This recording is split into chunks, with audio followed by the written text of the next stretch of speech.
today. And I want to welcome you. I'm going to share my screen to the first class of early Christianity. So talk a little bit about this time frame. So we're going to focus over the next 4 weeks on the time frame from Pentecost, that moment, you know, when the narrative is Christianity exploded, to the time that Constantine makes the decision to embrace Christianity. And we'll talk about the fact that there's some interesting spin on that story. It's like a 300-year period in here, right? And during this time, it's an incredibly rich time in the history of Christianity, because there is conflict, there is divisiveness, there is heresy, there is flourishing, there is simplicity in worship, there is increasing complexity in hierarchy. All of this is being worked out in these first 300 years before the Roman Empire is going to step in and say, this is the recognized religion of the Roman Empire, when everything is going to change. So we're looking at that 300 years before that happens. From that moment in Pentecost that we have archived in the Bible up until the historical occasion of Constantine's quote unquote conversion. And we're going to talk about whether or not it was a conversion. So here's the stuff included in all of that. We're going to talk a little bit about the history of Israel leading up to Christ. We're going to talk about life in the Roman Empire, because you cannot divorce early Christianity from the Roman Empire. We're going to talk about what it was like to worship as a Christian, including in that some of the things like, how did they do communion? How did they do baptism? How did they combine as a community? We're going to talk about the role of women, because it was different and unique. And there were some pretty remarkable things that happened before the hierarchy descended upon the religion. We're going to talk about how Christianity spread. There's some really great work that's been done actually by non-Christian sociologists on the spread of Christianity and how it happened. We're going to talk about how it was organized. We're going to talk about the split with Judaism that is incredibly painful. Gnosticism. We're going to talk about the martyrs and the persecutions of the early Christians and what it was and what it wasn't. And we're going to talk about some of the early rebels, like the Desert Mothers and Fathers. And then we're going to go into how the Bible was pulled together, which, if any of you remember back from the class on Revelations, this is a political issue and not a theological one. And then we're going to look at some early Christian art and what that had to say about the emerging theology. And then we're going to talk about Constantine and how it all got shifted to become the rule religion of the empire. So it's a lot to cover. Let me go back here and say we're going to try to do that in 3 weeks, which is very ambitious. And if we can't do it in 3 weeks, it's okay. We'll spread it to the 4th week. Right now, what I have is the 4th week is entirely devoted to Paul. And so we could always push that class out into our Paul work in November. Okay, let's start with what we know or what we've heard about the earliest Christians. Anybody, what's a perception or something you've learned about the earliest Christians?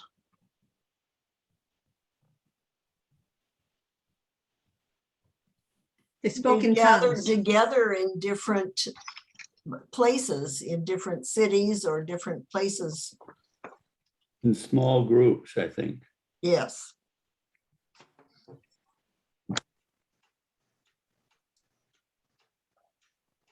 And it must have been word of mouth, because the Bible didn't exist.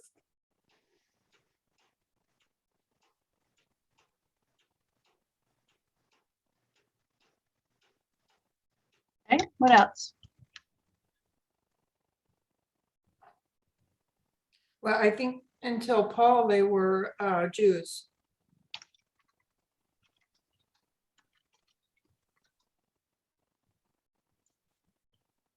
There seems to have been a lot of, not conflict, but disagreement between the groups.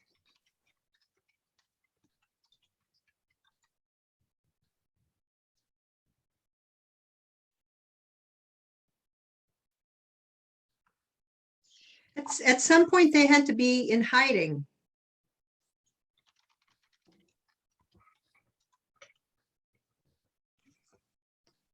And somehow they must have worked on evangelism, spreading it. I'm not sure how they did that. Wasn't that Paul's role? For the most part, weren't these people from the poor communities?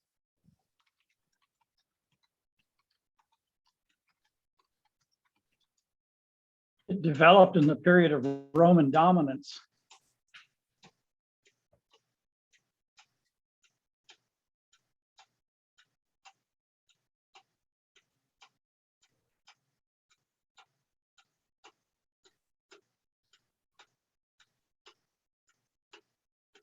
Any last thoughts? It's a good list. Okay, here's why we're doing this. The earliest Christian writings are the letters of Paul, and they're going to be anywhere from 15 to 20 to 30 years after Christ died. And then we've got, the four gospels that are going to come sequentially after that. So you've got this initial, 5 decades, right? Where after Christ died, where the foundational documents of Christianity are being written. And they are being written within a very specific historical time frame with very specific things happening. And you hear me say this on every class I teach: context matters. Context shapes content. Context shapes content. So the historical environment that these stories, these letters, these gospels are going to be written in, it's just really, really critical for us to understand as we start to dive into them, particularly when we start moving into Paul. And then the plan would be after the new year, we're going to dive into Luke. So these are context that really matters. Diana Butler Bass is a wonderful historian, and she wrote a great book on the history of Christianity, and I want to read you this. Early Christianity and the ancient church were not monolithic realities. Instead, if we're thinking about them rightly, we will understand that these 5 centuries were messy, chaotic, violent, and foreign to our understandings and imaginations. Ancient Christianity grew up in a vast geographic space, in many cultures, and over a long period of time, developing through diverse spaces, peoples, and centuries. So as we dive into this, just keep in mind that we can talk about, in general, early Christians, but that this is an incredibly diverse history that we're diving into. Okay, let's talk about Israel before Christ. Do you all know this background, this time frame leading up until Christ is born? And the big takeaway here is that for hundreds and hundreds of years prior to Christ being born, this was an occupied land. So you had independence and the North and South Kingdom coming together under David. And then you had the North Kingdom breaking off. You have Assyria coming in and descending and taking over the northern kingdom. And then you have the Babylonian exile. Babylon comes in, destroys the temple, and takes all of the Jews back to Babylon. And then you have the Persian occupation, And then you have the Greek occupation, and then you have the Roman occupation. So this story is going to emerge from an occupied land.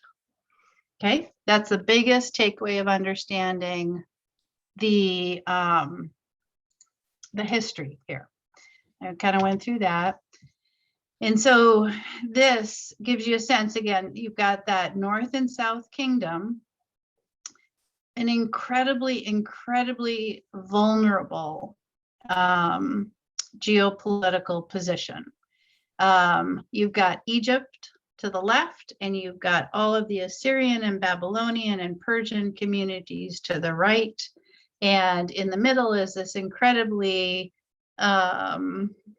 strategic land that is a crossroads between both.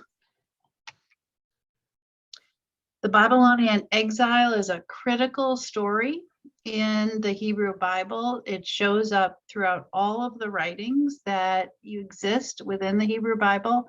And it is this time of exile, and it's a component that flows through all of those writings. The vast majority, again, why this marker is so critical is that was when the Hebrew Bible was pulled together, was during that time of exile. So you have the Hebrew Bible in some form occurring about 500 years before Jesus comes. Those foundational texts that Jesus's earlier followers are going to lean into, this is their Bible, is what's being created during the exile.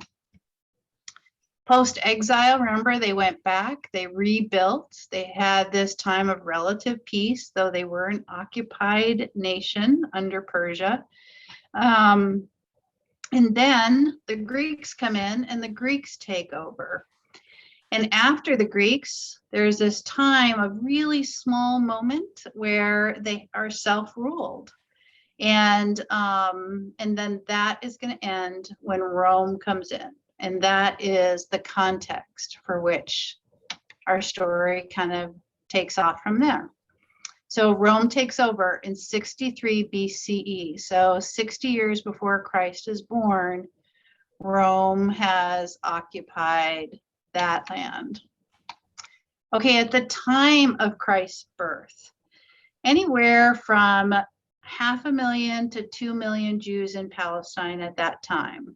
Again, for hundreds and hundreds of years, the Jews had experienced occupation and subjugation.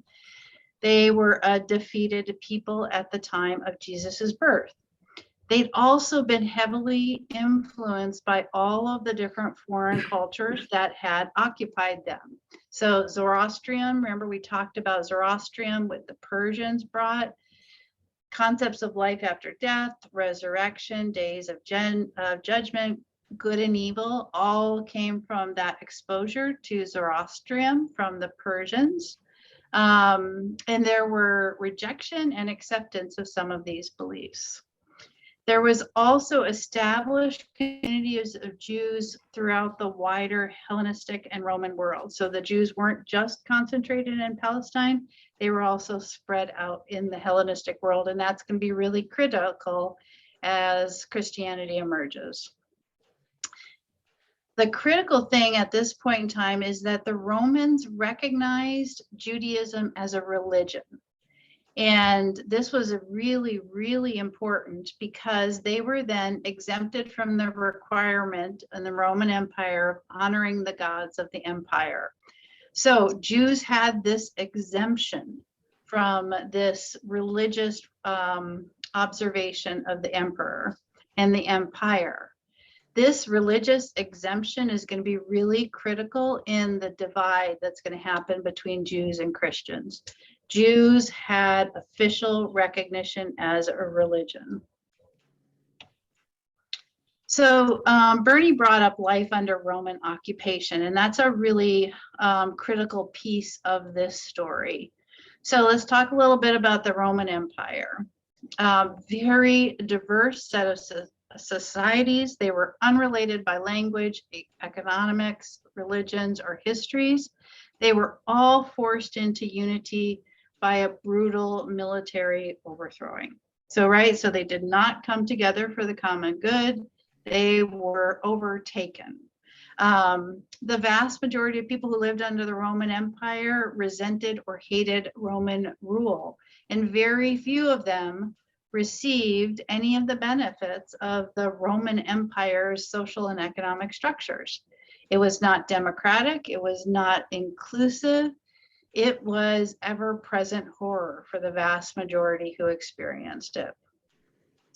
Master, slave, rigid hierarchies, very, very status-based.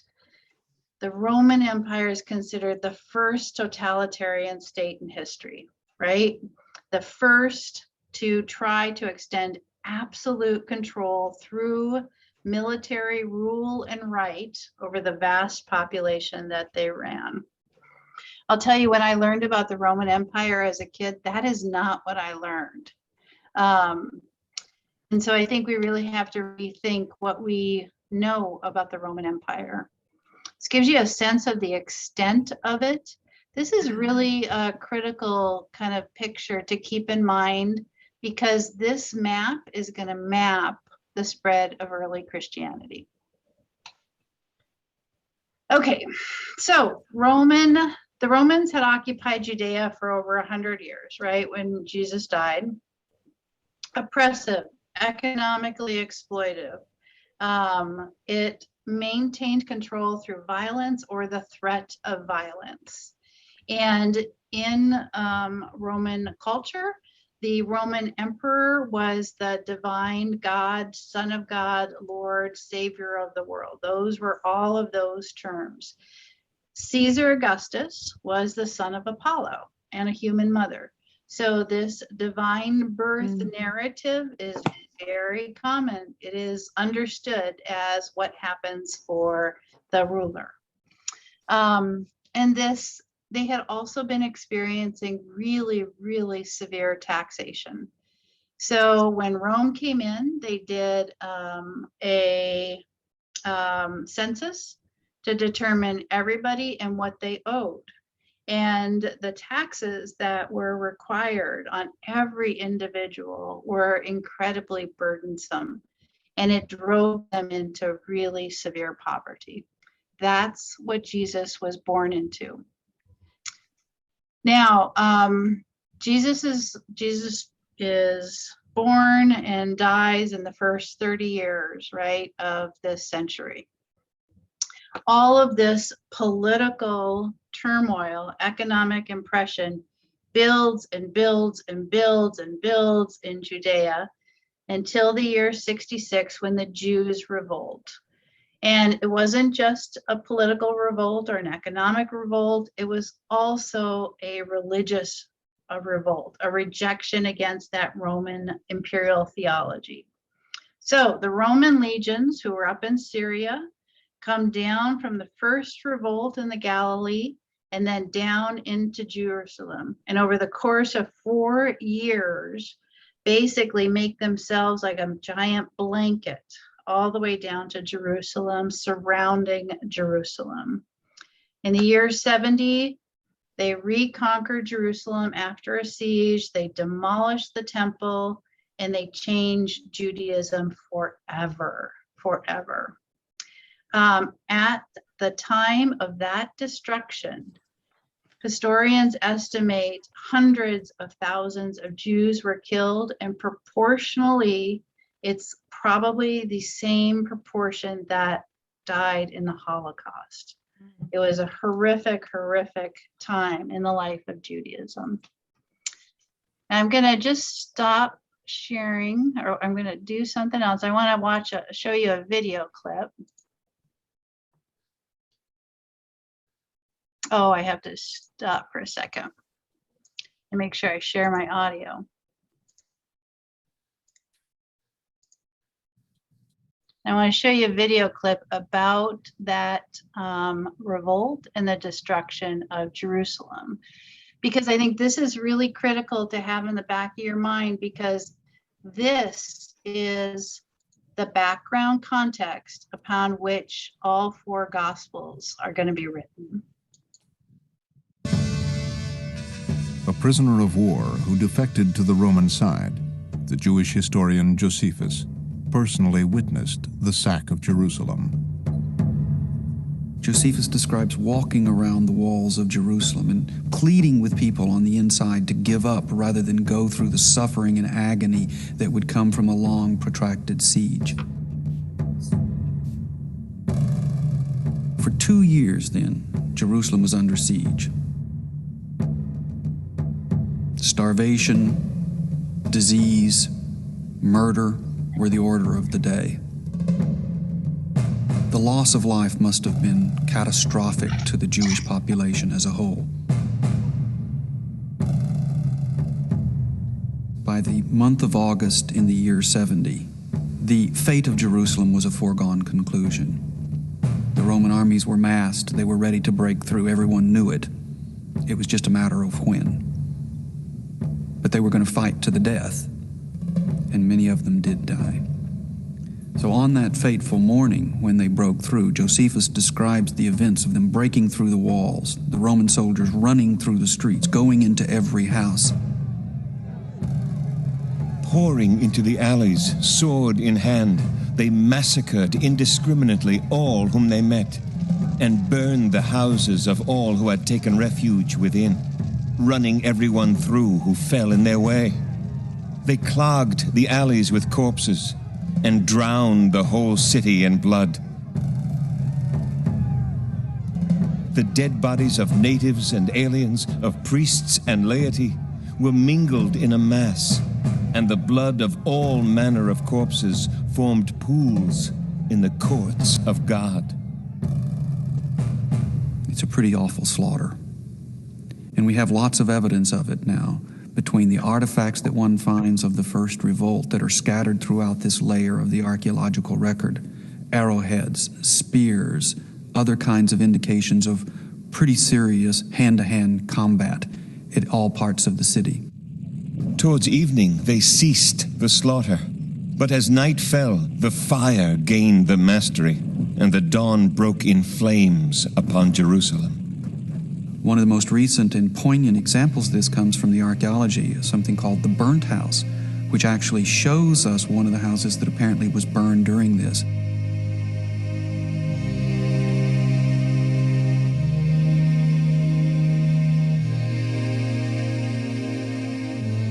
All of the furniture and the implements are here in place, with the layer of ash and residue of the burning still quite clear.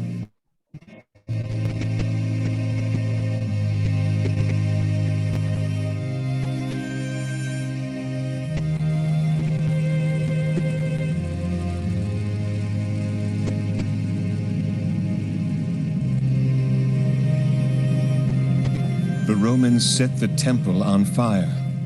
All that was left was the platform wall that once supported the symbol of the center of the nation of Israel.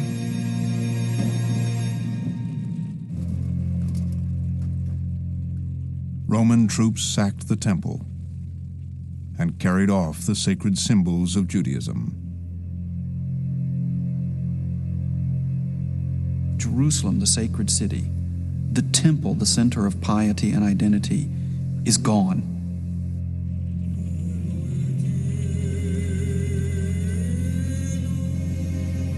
It's very important that we remember that up to and through the first revolt, Christians are still part of Judaism. Can we bring my slides back up?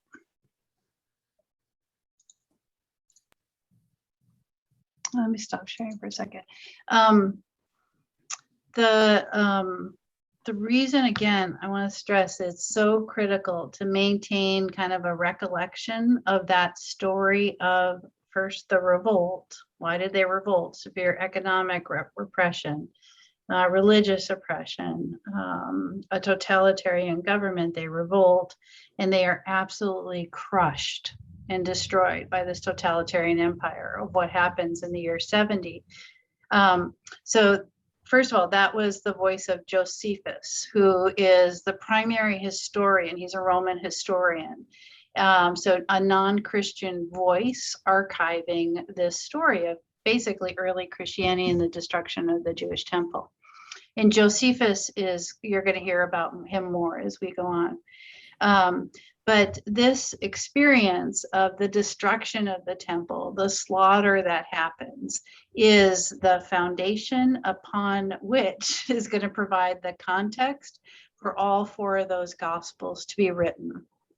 And you're going to see as we dive into that, I mean, you can think about in Mark, when we saw that little mini apocalypse where Mark was talking about the destruction, that's going to occur in all 4 of the gospels. This memory of this horrific experience of the Romans just raining fire and violence upon that land. It cannot be divided from the story of early Christians. It's a foundational experience of that. Okay, let's go on then. And actually, let me stop sharing and just check in and see if there's any questions. Welcome, Lucia. Good to have you. Go ahead. Anybody have a question? Well, I do. Go ahead, Shirley. Do we really know for sure that the Roman Empire was more vast in controlling than the Chinese? I think in terms of the expansion, yes, it was. That's kind of surprising to me. Yeah. Okay, let me dive in here. Okay, what happened during the Christians? So remember we started this earlier and I was telling you that the Jews had this religious exemption, right? So the Romans looked at the early Christians at the time of the revolt as Jews, right? And as such, they were lumped into that category who they thought were revolting against the Roman Empire. The early Christians were starting to distance themselves from these revolutionary Jews. And so the Jews viewed them as disloyal because there was this distance starting to form and because several of them chose nonviolence. So the Christians were really in a hard position here because the Romans thought of them as the Jews, right? The Jews were starting to not appreciate them because of their stance on nonviolence. And because of all this, Rome started to see them as distinct from Judaism. That was not necessarily a good thing. We're going to talk about why a little bit later. Marci? Yes. Yeah. That slide showed Gentile Jews, Gentile Christians. So Yep. they started to accept non-Jews into the way. Yep. Is that Yep. right?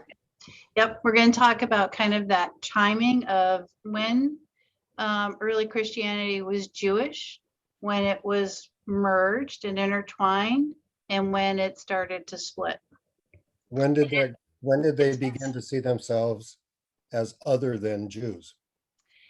It depends on the geographic area, and we're going to spend some time on this because this is a really critical part of understanding early Christianity. But there were some areas that it was up until the 3rd century where that separation did not happen.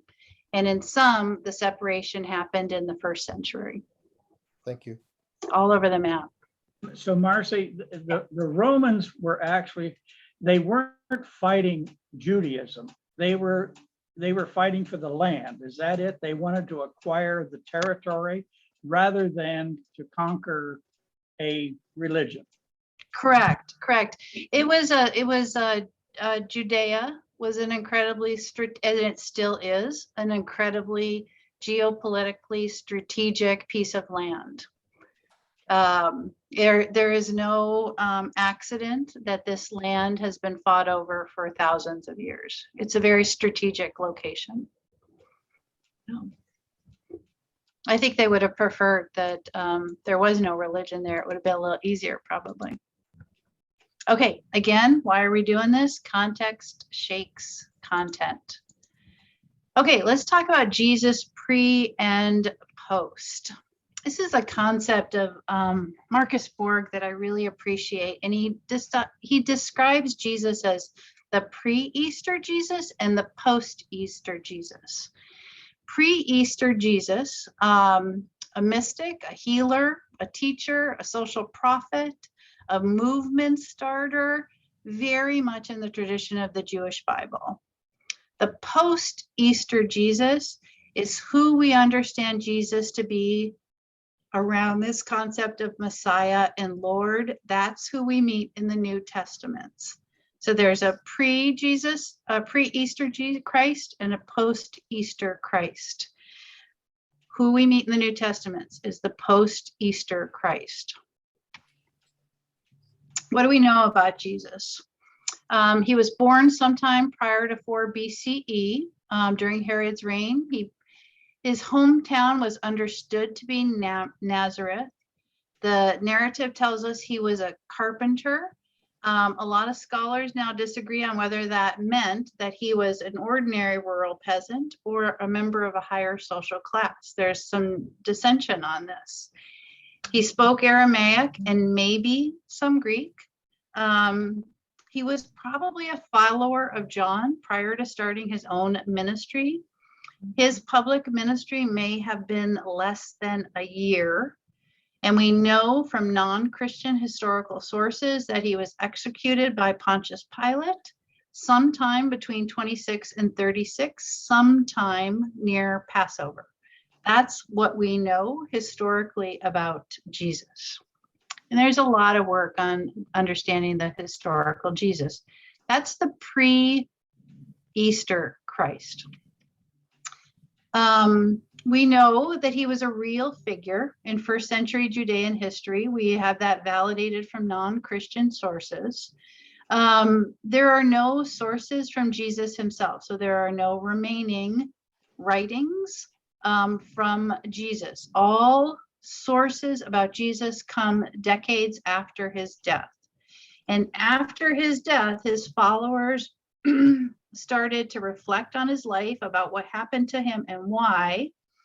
And then as this division between Christianity and Judaism split, this story is going to become political and very polemic. It's going to be an incredibly tension-fraught story as time goes on, and we separate ourselves from the historical Jesus. Okay, the earliest Christians are going to be based in Jerusalem. And here's where it all comes from. The story of Pentecost in Acts. Will somebody read this for us?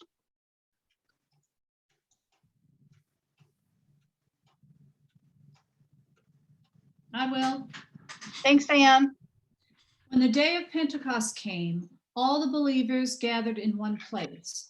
Suddenly, a sound came from heaven. It was like a strong wind blowing. It filled the whole house where they were sitting. They saw something that looked like fire in the shape of tongues. The flames separated and came to rest on each of them. All of them were filled with the Holy Spirit. They began to speak in languages they had not known before. The Spirit gave them the ability to do this. Okay, we hear this story every year on Pentecost, right? Let me stop sharing for a second. I'll show you another clip.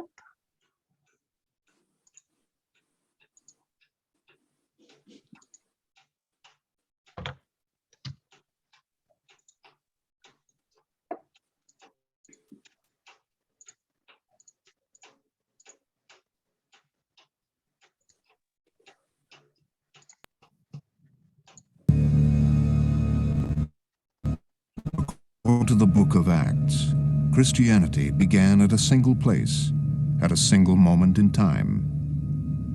50 days after the death of Jesus, now known as Pentecost, a miraculous event took place.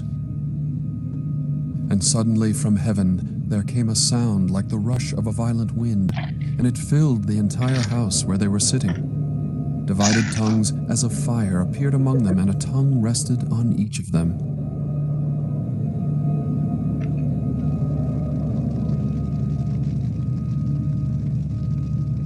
That's the picture that we get in Acts. The historical reality is probably much more complex.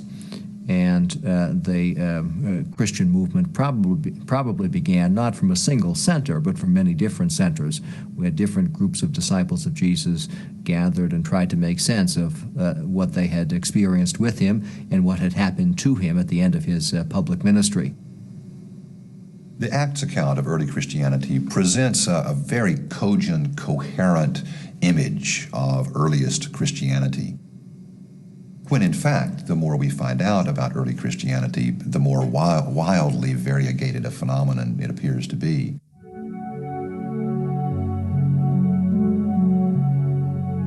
As far as we can tell, the beginnings of Christianity occurred in many different places, in many different groups. There were wandering charismatics who went around from door to door preaching without an ordinary occupation, depending on people with whom they stayed for hospitality, for food. There were settled groups in little towns.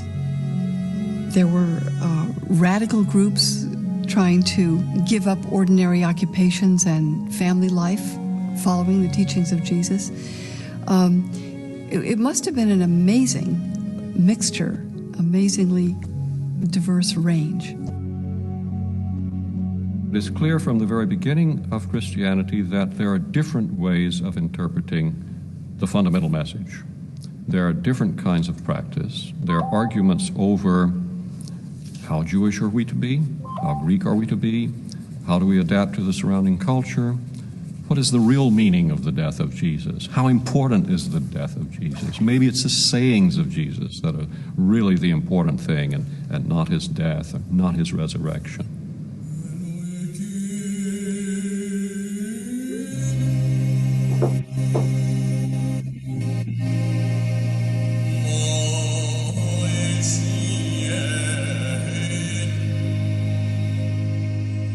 I think we're right to call it the Jesus movement here, because if we think of it as Christianity, that is, from the perspective of the kind of movement and institutional religion that it would become a few hundred years later, we will miss the flavor of those earliest years, of the kind of crude and rough beginnings, the small enclaves, trying to keep the memory alive.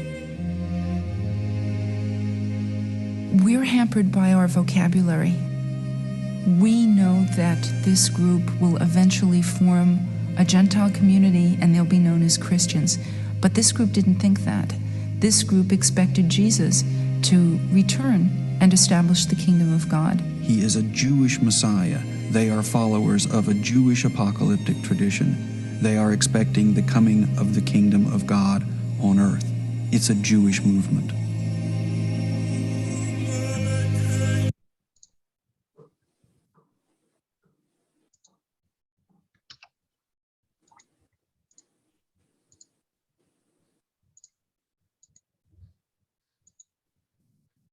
Okay.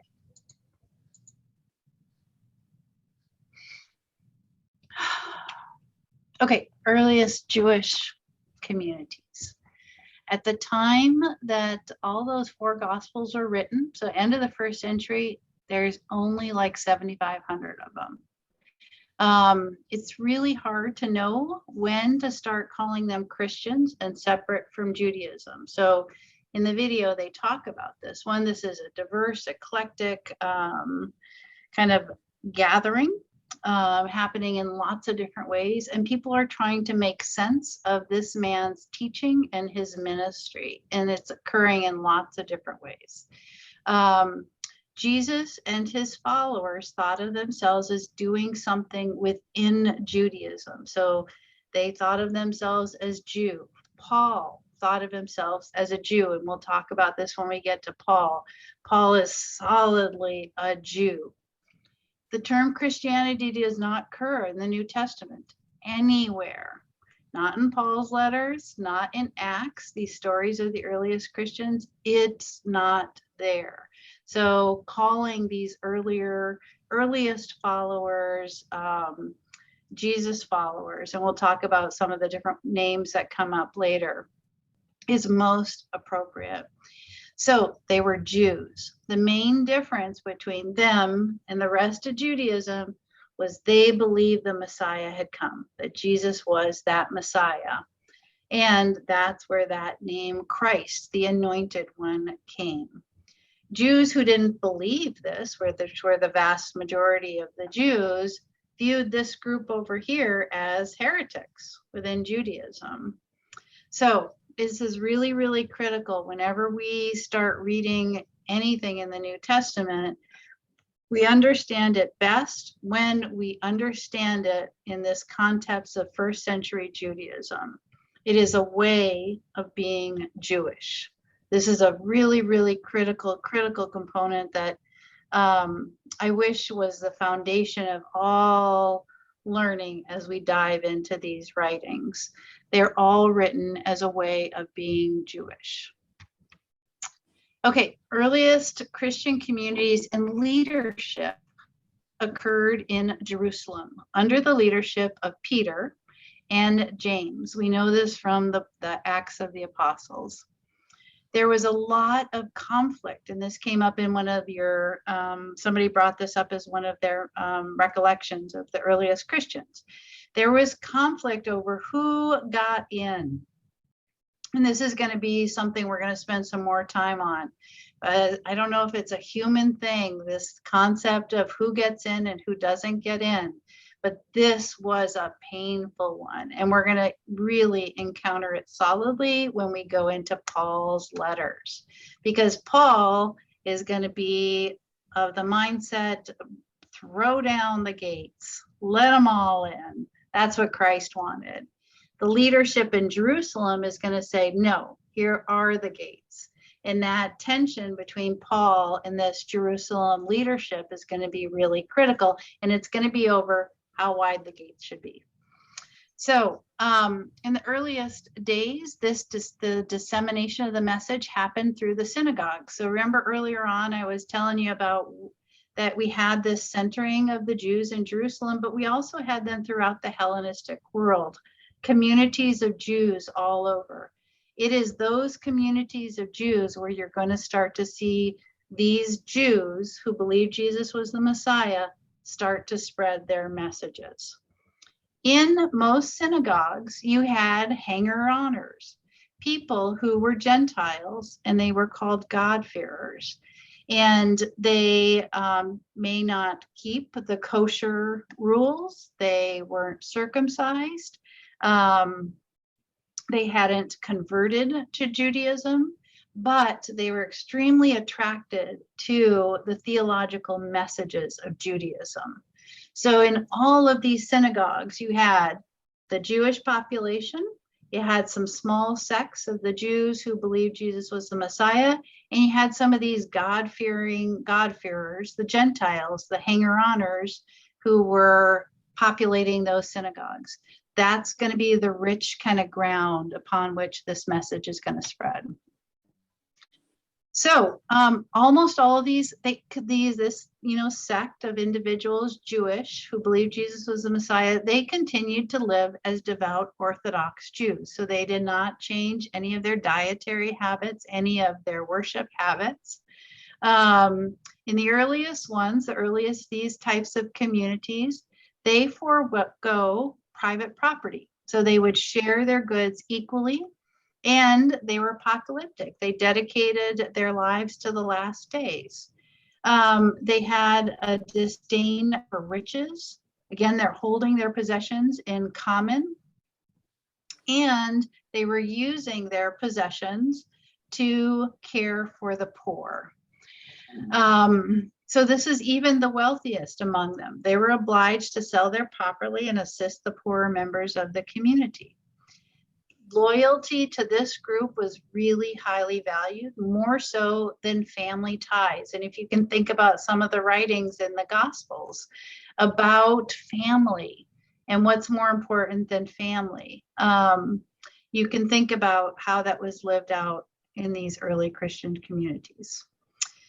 They were primarily nonviolent. This did not serve them well in the Jewish revolt. They were rejected by their Jewish siblings because of this. They believed that they should pay their taxes and respect the Roman authority. They did not contemplate armed struggles, so they were not active components in the revolt. They continued to follow and revere the Torah. They kept the Sabbath and all of those dietary laws, right? And they were apocalyptic. They thought Christ was coming back right away. And this again is going to be big when we come to Paul, because some of Paul's best theology is around resurrection. And the reason he has to articulate it is because time's gone on and Jesus has not come back. And so they're saying, Paul, you got some answer, you got some questions here. And so Paul's going to write the letters that are going to articulate a theology of resurrection that to this day is being lived into. It's because they thought he was coming right back, and he didn't. They believed the Messianic age had begun. Again, not a new religion. They thought they were Jews, right?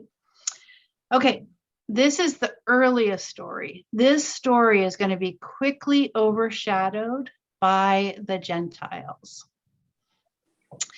Let's talk a little bit about conflict.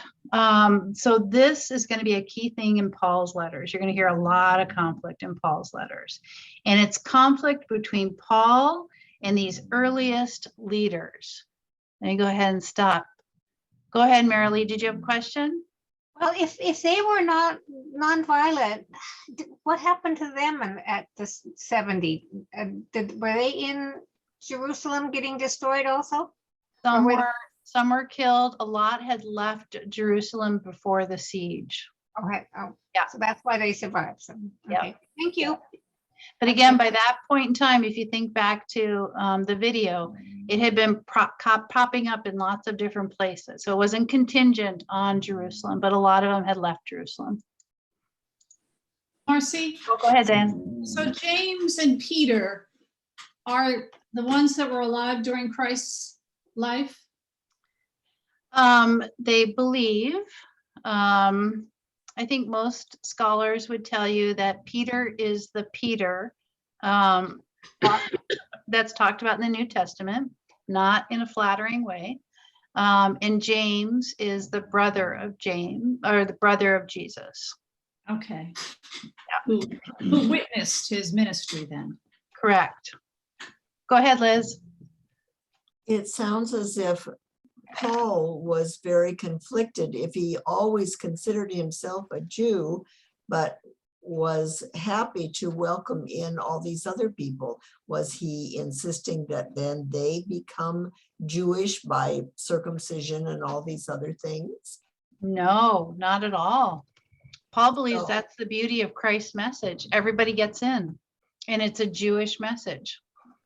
He's completely going to foundationally rethink what it means to be Jewish through Christ, through the lens of Christ. But he's rethinking what it means to be Jewish. Paul's a Jewish Jew. Yeah. So does the Jewish Bible have a Messiah and the return of the Messiah, coming back of the Messiah? Is that from the Jewish Bible? Yeah, so it's a very, I'm always confused if it's later or earlier, how it works. So it's an earlier Jewish, it's a later Jewish theological development, this concept of the Messiah. So do you remember me telling you after the Greeks left, there was this revolt and they had this time of peacefulness? It was right around there when they were undergoing some really, really horrific persecution. And it was the time of the Maccabees. So some of the latest Jewish writings in the Jewish Bible, and stories of these just horrific stories of people being told they had to convert, and when they didn't, brutally murdered. And in asking, where's the justice in that, right? And out of that time of this really brutal oppression emerged this kind of theological belief in this concept of resurrection. Like there had to be something better than this, right? It had to have been for some reason. So you've got, hundreds and hundreds of years of Jewish theological development. And then you have these historical elements that happened about 150 years before Jesus. And that's where you see that concept of resurrection and Messiah really, I'd say resurrection and life after death really popping up. The Messiah component is throughout all of the Jewish literature. So all of the Jewish canon. So that's there. And it was just kind of that small sect that encountered Jesus that believed it was him. Go ahead, Taylor. What was the average lifespan around then? Maybe 30 to 40 years. So, and that's actually a really great question, because if you do the math then between when Jesus is born and when the Gospel of John is written, you could have 3 generations, right? So an enormous transition, right, between in these communities that are going on. So yeah. Bernie, did that answer your question prior? Yes, thank you. It does. Okay, we're at 5.2, so I'm actually not going to dive into the next section, which is about conflict, though we did spend some time on that. So we're up to, we've covered all the way that took us up to the revolt, to this birth of the communities after Pentecost, this centering of the leadership in Jerusalem, but all of these diverse communities coming up, already emerging conflict over who gets in and who doesn't. And so conflict is going to be the name of the game. There will be a lot of it over the next 300 years, 250 years to go. Next week, we're gonna focus on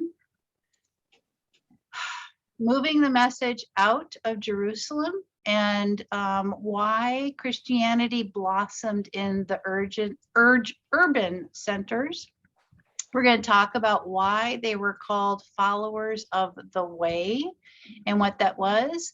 And I want to get us through worship and the path to becoming a Christian. So we'll talk a little bit about baptism and look at some of the archaeological work around baptism and baptismal fonts as well. So that's what we'll take on next week. Any last questions before we wrap up? Are we going too fast or is it okay? Perfect. Okay. Okay, everyone, I'm not going to send out slides until I'm done with the class, but then I'm going to send out a whole bunch of resources for further learning, and I'll send out all the slides at that time, okay? And I'm also going to send out the links to the full videos that I'm pulling little clips from. So I'll send that out too, okay? Okay. Thank you. Okay, everybody, thank you so much.